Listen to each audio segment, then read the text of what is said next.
करवीर तालुक्यातल्या सांगरूळमधल्या सांगरूळ हायस्कूलमध्ये 10वीचं परीक्षा केंद्र आहे. या केंद्रावर 419 विद्यार्थी 10वीची परीक्षा देत आहेत.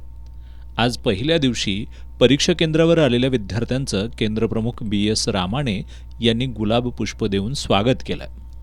या परीक्षा केंद्रावर परीक्षा देणाऱ्या विद्यार्थ्यांमध्ये चर्चेचा विषय ठरली ती कोदे बुद्रुक इथल्या स्वाती पोवार आणि त्यांच्या पडसाळ इथल्या नणंद सुनीता पाटील यांची परीक्षा देण्यासाठी असलेली उपस्थिती.